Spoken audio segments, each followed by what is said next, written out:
Cerita kita mulai dengan momen yang cukup menegangkan di rumah keluarga besar Pak Cahyadi.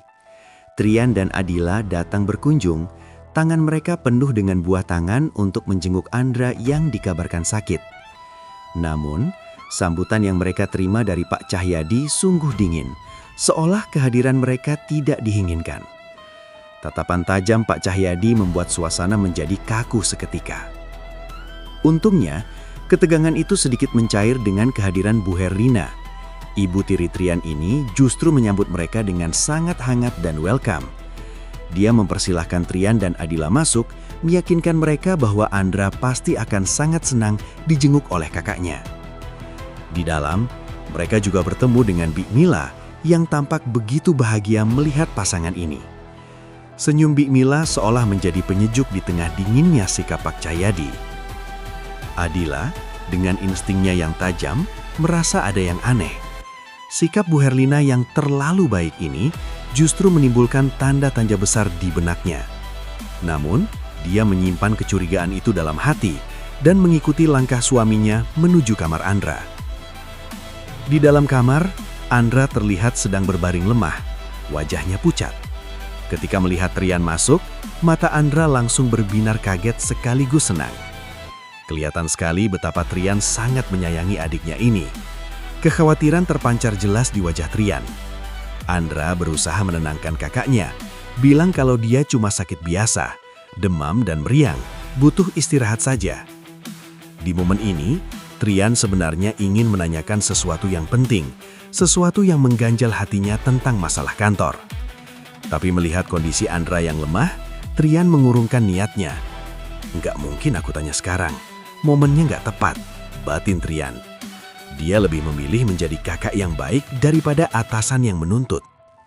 Sementara itu, Adila menatap suaminya dengan penuh kasih.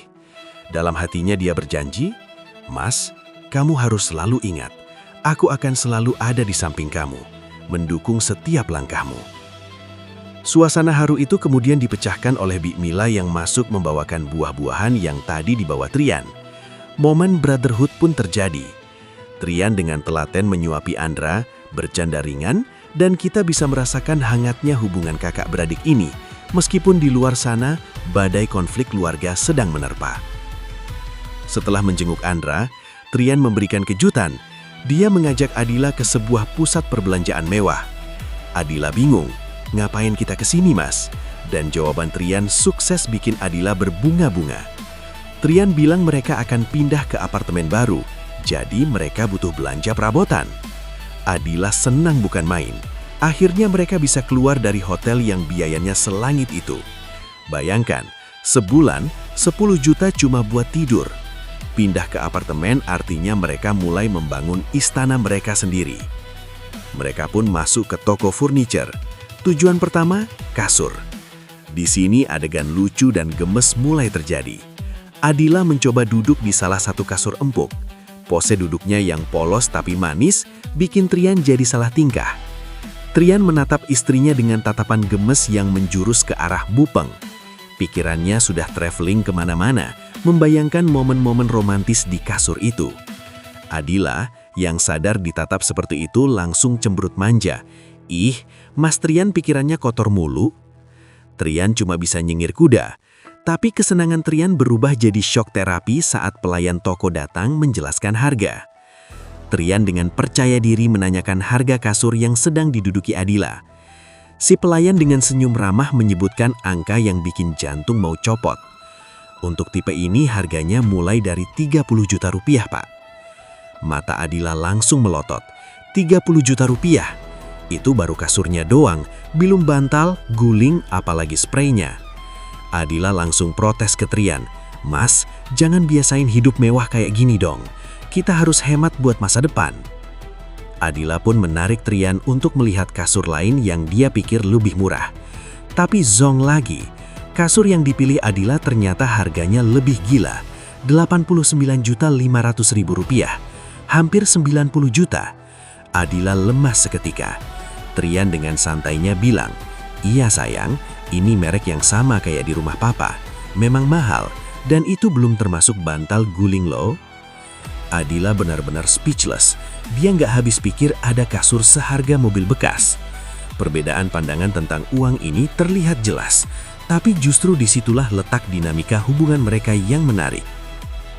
Lelah dengan drama harga kasur, mereka pindah ke bagian sofa. Adila langsung jatuh cinta pada sebuah sofa yang cozy banget. Dia duduk di sana, merentangkan tangan, menikmati kenyamanannya. "Sofa ini pas banget buat kita berdua, Mas," kata Adila. Mendengar kode berdua, Trian langsung melancarkan aksi modus. Dia pelan-pelan mendekat, melipir, lalu duduk mepet banget sama Adila. Dia mau manja-manja, mau peluk-peluk, tapi Adila yang lagi mode jaim langsung kabur. Trian pun mengejar sambil ketawa. Yah, mau dimanja malah kabur istriku ini. Mereka lanjut berkeliling dan menemukan set ruang keluarga lengkap dengan kursi santai.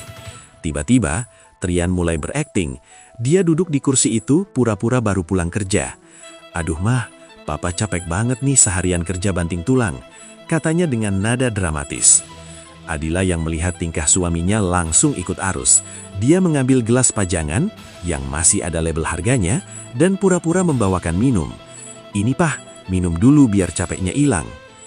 Mereka berdua letak tawa. Dunia serasa milik berdua. Mereka benar-benar menikmati momen halu punya rumah sendiri. Trian pun mulai berkhayal soal anak. "Nanti anak kita main di sini ya, Ma? Namanya siapa ya? Samsum atau Samsudin?" Mendengar nama Samsudin, Adila langsung protes keras. "Ih, apaan Samsudin? Nanti aku laporin ke ayah loh kalau kamu mau namain cucunya Samsudin Junior." Trian langsung kicep, takut dilaporin mertua. Interaksi mereka ini benar-benar natural dan bikin senyum-senyum sendiri. Akhirnya, mereka sampai di bagian dapur. Adila berdiri di tengah set dapur yang modern itu. Matanya berbinar menatap sekeliling. Dalam hatinya dia berkata, "Akhirnya, rumah sendiri. Ini akan jadi dapurku, tempat aku masak buat Mas Trian. Ini adalah awal kehidupan kami yang sesungguhnya." Trian memeluk Adila dari belakang, ikut merasakan kebahagiaan istrinya. Mereka berdua menatap masa depan dengan penuh harapan. Apartemen baru ini bukan sekedar tempat tinggal, tapi simbol kemandirian dan cinta mereka yang semakin kuat. Meskipun masalah dengan Andra dan Pak Cahyadi belum selesai dan misteri kantor masih menghantui, at least hari ini mereka punya satu kemenangan kecil, yaitu kebahagiaan membangun rumah tangga impian mereka. Dan soal kasur 90 juta itu, ya kita lihat saja nanti, apakah Trian berhasil membujuk Adila atau Adila yang berhasil membuat Trian berhemat. Yang jelas, perjalanan cinta mereka masih panjang dan penuh warna.